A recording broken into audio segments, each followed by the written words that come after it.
Hello everyone, welcome back to Room and Board. My name is Chris George, and today we are taking a look at the 5 reasons you shouldn't back Unsettled by Orange Nebula Games. And right off the bat, I'm going to give you some bonus reasons supplied to me by members of my Discord, who know that I'm a 4-trick pony at best, and knew that this video would be popping up. And those reasons are, you backed it last time, you hate fun, and my personal favorite, you feel like you're betraying all the hard work done by the settlers of Catan. We've got some funny people over there.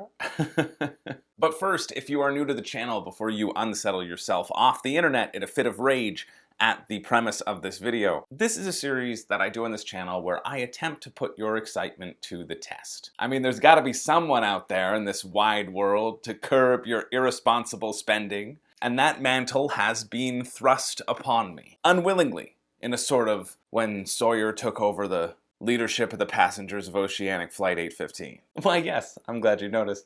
I am the bad boy type. Because it's time someone stood up to those maniacal supervillains out there, tempting you to spend money on things that you may not necessarily enjoy. And don't get me wrong, you may enjoy Unsettled. I'm not here to convince you that you won't enjoy it, but this is a series that I do for any board game campaign that has crossed the $1 million and 1 penny threshold. And it's all about making sure that this game is right for you, so that when the game shows up down the line a year later, you are as excited for it as you are now. Because that's the goal. I think that matters. But before I go ahead and ruin my relationship with another publisher and ensure that Orange Nebula never sends me another Christmas card, let's talk about what's exciting about the game, because it's raised over $1 million.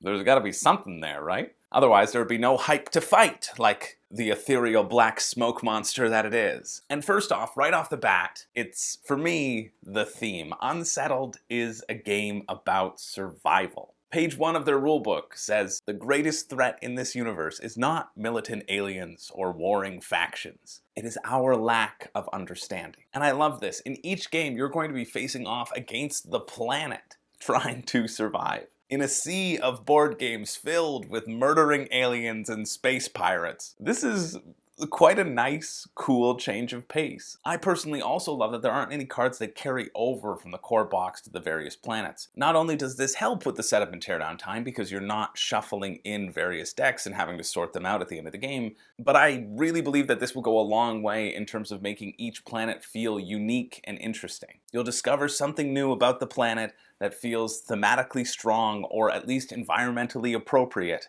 and relevant each time you play a specific scenario. And I personally like, or I think I do, the tongue-in-cheek nature of the writing. So far, the end of the first planet's rulebook's descriptor ends in, let's go touch some stuff. I mean, that's a good joke. I personally have never been a fan of laughter, but it is possible that this game might change my mind. But there also have been points in the descriptors of these games that have felt a little disconnected from that theme of survival. And I'm happy that they're making it lighthearted. I just feel like sometimes that sort of tongue-in-cheek element can lower the stakes or disconnect you from the game itself. And me, I usually prefer high stakes. That's why I feed all of my cows copious amounts of marijuana. But the humor, for me, that ultimately also falls in the positive sides for this game. And I also love that the different character portraits that you get in the game have absolutely no bearing on the gameplay itself. Like, none at all. It's literally just for fun, so you can pretend you're a different spacefaring adventurer and you get a cute little picture to match. And I think that sort of sense of play, is appealing about the game, and I think why the humor works. In terms of the production design, I love that they have optimized setup and storage. I keep crying for this in every game moving forward,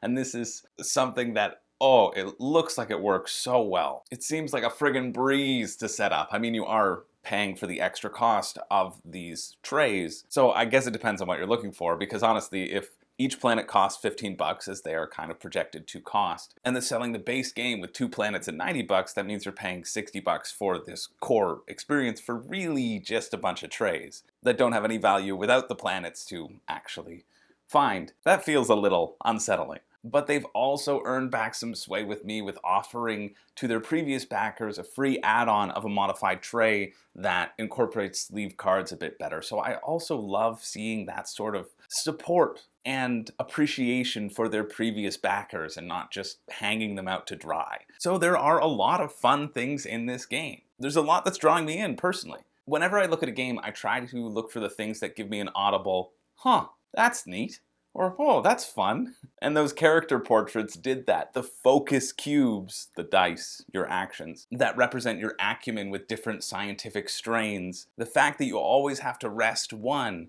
and use two, meaning your efficacy is going to be dwindling over time, over the amount of time that you spend on this planet. I can see the man behind the curtain, and I can see how that will create tension as you move forward and try to survive on this planet. But enough with the fun. I don't do this to provide a balanced approach. Now, the only reason I talk about exciting things is because I want to inflate you like a balloon, and then when you're all puffed up on your thrills, pop you like Violet Beauregard. Send you right to the juicer. So here we go, let's get into it. The 5 reasons you shouldn't back Unsettled. Enough with this congeniality. What is this, a Sandra Bullock movie? We hate fun here. And so reason number 5 you shouldn't back Unsettled is if you don't like learning a new game every time, or almost every time. I love how they describe the different planets that you can play and how they're organized by challenge level instead of difficulty. I actually really love and appreciate that system of things because they say each planet has this challenge level from 1 to 4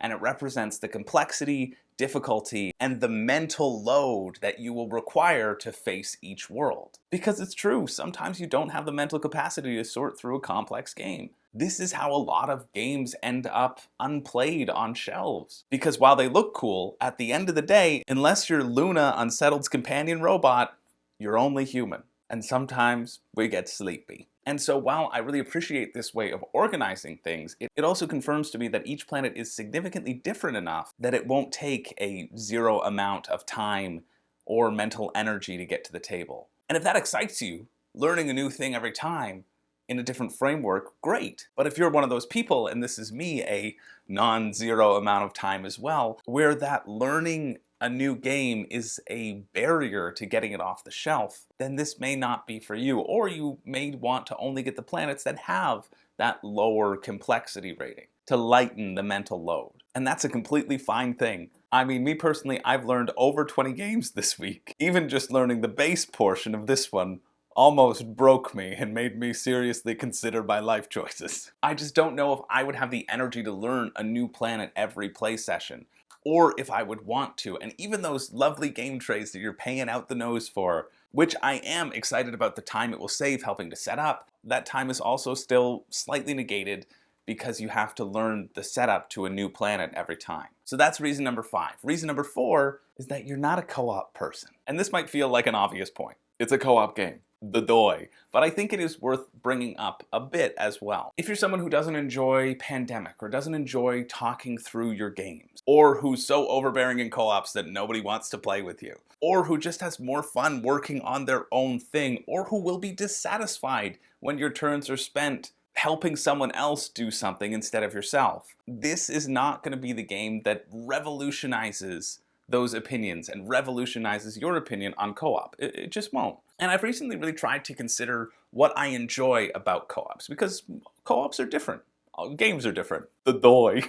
It's light. There are games like Spirit Island, which are essentially solo, when you deal with one side of the board and you just trust that your friend can deal with the other side of the board. Because if you walked each other through your moves, the game would take hours. There are also collective experiences like Pandemic, where most of the information is open.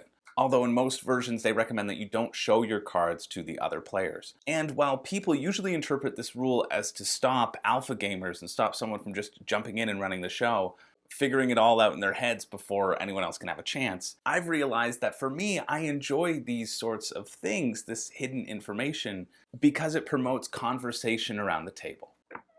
Yeah, I like to be chatty. So do you.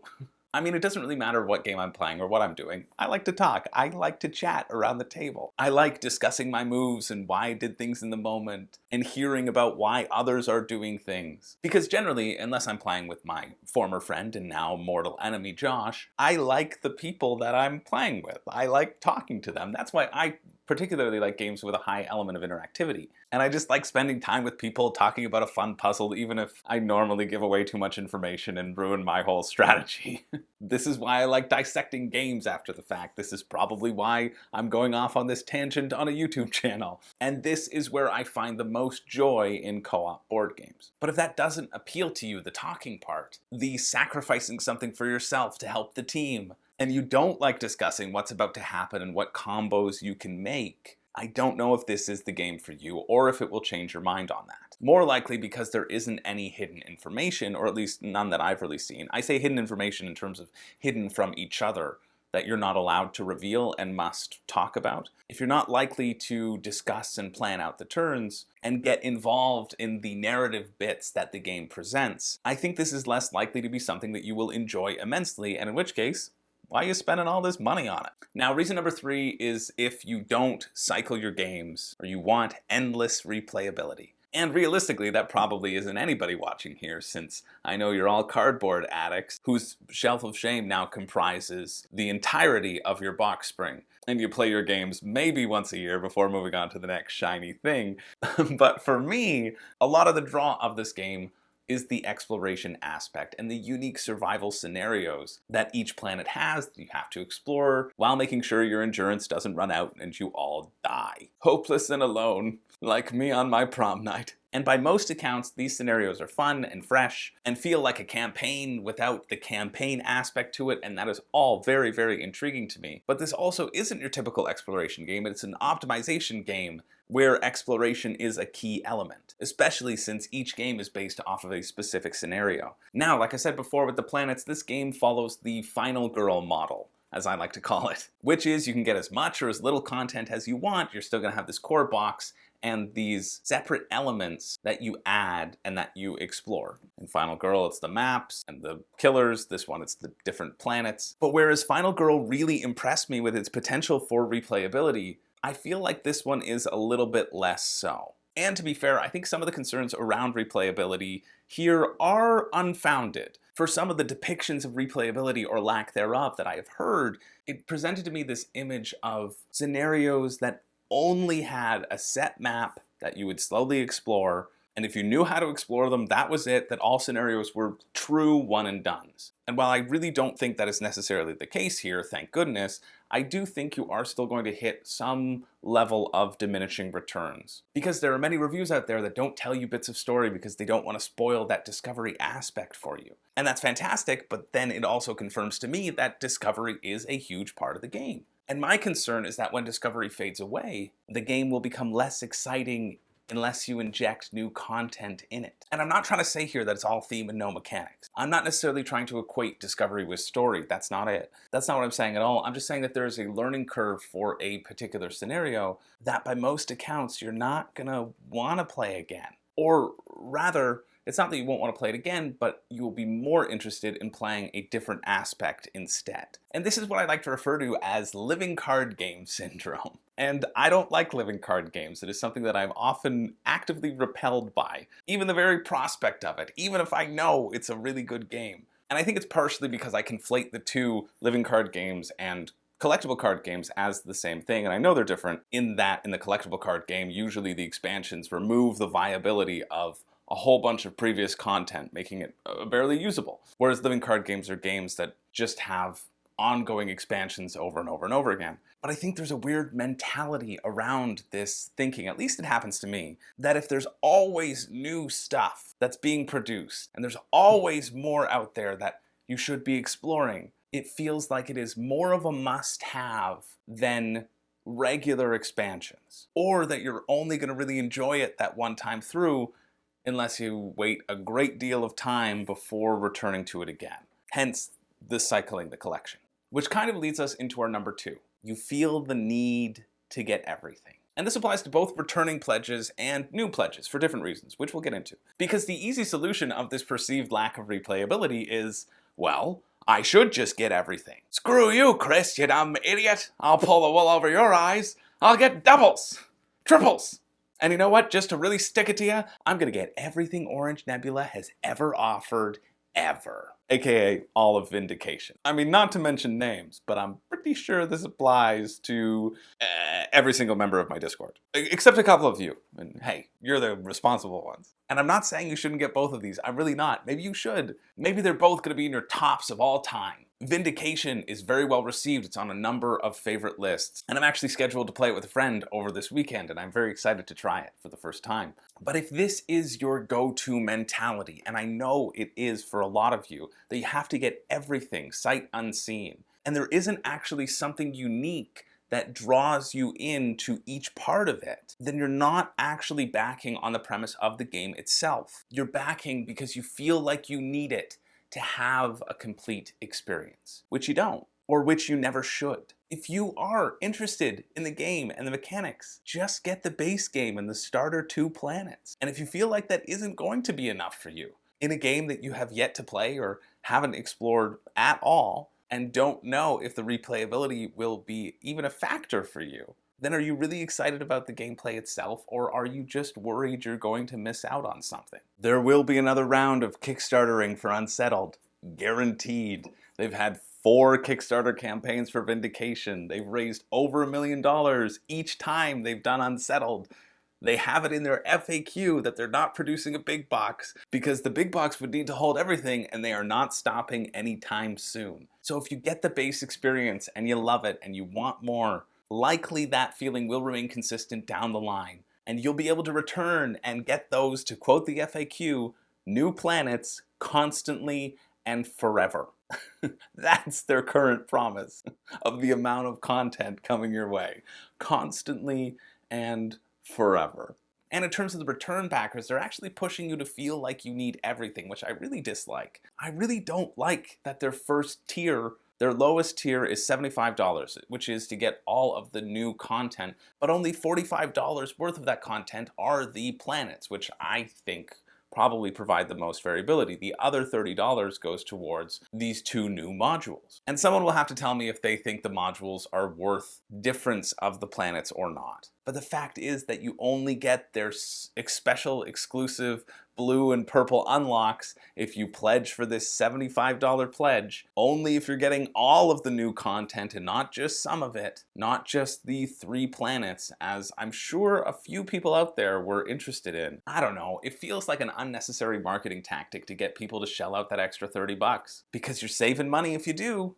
Those other packs would cost you money anyway, so might as well spend the money. The planets are the thing. And to not have just the planets as a lower price point that also gets the stretch goals, I don't know, that feels a little disingenuous to me. And maybe I'm wrong, maybe you will get the add-ons if you get the 3 planets, but I think you would just have to purchase the planets and then you could purchase those extra add-ons as well, the $3 and the $5, whatever they are. So it really does feel like they're kind of pushing you in that direction, in the feeling that you should get everything. So it's not your fault. Blame it on them. Anyway, that's number 2. And that finally brings us to the number 1 reason why you shouldn't back Unsettled.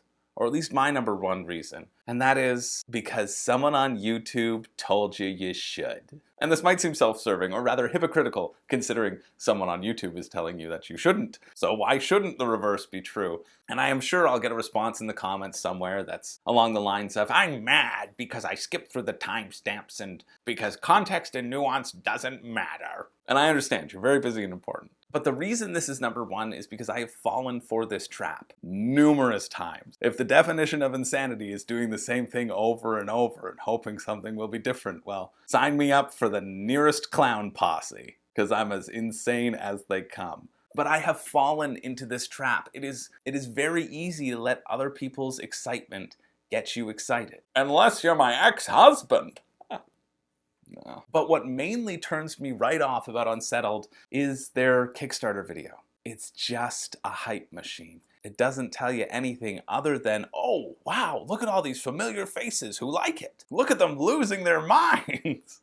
And while I think that is relevant, of course it is. It's lovely to have good reviews and it's lovely to showcase them. When you don't balance it with actual parts of the game, it just feels like I'm being sold to. And I hate being sold to. I like being moved by my own realizations about what the game will provide, and then hitting that back button with fervor and vigor and excitement. My own excitement. I'm certainly not saying, don't believe all those shills. I'm sure that enthusiasm and excitement is genuine. I mean, hey, we're talking about board games here. It's easy to get enthusiastic. I get enthusiastic every time I do one of these videos to make sure that I am not approaching these things by negative, controversial rote, but because I want to see and be the person that this game is for. But that main video isn't designed to tell you about the game and get it into the right hands. It's designed to tell you that so many board game faces with whom you are familiar really enjoy the game. And if you are a board gamer of their caliber, well then you must enjoy it as well. That's the implication. And it very well may be true. When things are reviewed very positively across the board, well, generally, most people enjoy them. But people's tastes vary without reason. In Tom Vasel's top 10 games of all time, he has Le Havre, which I've recently discovered and I really, really enjoy, right next to Cosmic Encounter, which somebody bought for me exclusively because it was #1 on his list, and that's something that has never resonated with me. The two games back to back, they should, right? But that's because there's a reason why all top 10 games aren't the same. And there are valid reasons why some of you will like this game, but there are also valid reasons why some of you will not. And that video doesn't care about those reasons. That video cares about you getting swept up in the euphoria of others and spending your money without actually knowing anything about the game. And I really wish I knew anything about the show Euphoria, so I could have made a Euphoria joke at that very moment. But I've never seen it. But there is this guy on Instagram, Rocky Patera, I think he's also on TikTok, who has this great bit about someone writing musicals for shows that they've never seen the source material of. And that tells me everything I need to know about that show. Well, spit in my mouth and smack my behind. High school's hard. So, I mean, what better way to end the list than with that? I hope that this is the reminder for some of you to find your own enthusiasm. I'm sure a lot of you don't need this reminder. You're very bright. You're not susceptible like me to the whims of others. But sometimes we forget to keep up our crusty shell, our hard exterior. And so that's why this is #1, just as a reminder. Are you getting it because you want it, or are you getting it because someone told you to do it? So those are my 5 reasons why you shouldn't back. As always, let me know in the comments if you agree, disagree, your own reasons, why you are backing or why you aren't, what elements draw you in, what elements push you away. Usually the comment sections are much more illuminating than I could ever possibly be, and it's always great to see the variety of opinions that will pop up. Although I have gotten a YouTube alert that there might be some trolls in the comment section. I'll try to weed them all out. I've been targeted by somebody whose name is apparently Balix Badmift. Never heard of him. I'm not sure who this person is, but they sound like they're from some bizarro Wuthering Heights. So it may not be as pristine and informative a comment section as it usually is, but if you are on the fence in terms of making your decision, I always love reading the comments because I find it to be such a valuable resource of people sharing their opinions and their excitement. So listen to their excitement. They're on you. Oh no, I'm breaking my own rule #1. Damn it. You know what I mean. It's like I say at the end of most of these, don't listen to me, don't listen to reviewers, listen to your gut. And hopefully you make a decision that you will enjoy and love and will thrill your board game nights for many moons once it arrives at your door. Anyway, thank you all for watching. I hope this video was either helpful or somewhat thought-provoking or mildly entertaining, but only one of those. You don't get all 3, just one. As always, thank you to my patrons. It's because of you that I can spend as much time as I do writing these scripts. Unless, of course, I came across as a bumbling fool, which in that case, I certainly didn't spend all day on this thing into the night, filming late at night and only to have to edit it later on. No, of course not. I don't work on these at all. I just do them off the cuff. No preparation on my part was had. Thanks for watching, everyone. I don't have a catchphrase. I wish I did. Usually something goes here. But until next time, I'm Chris from Board Game No. I hope you hated this video. And as always, have a bad one.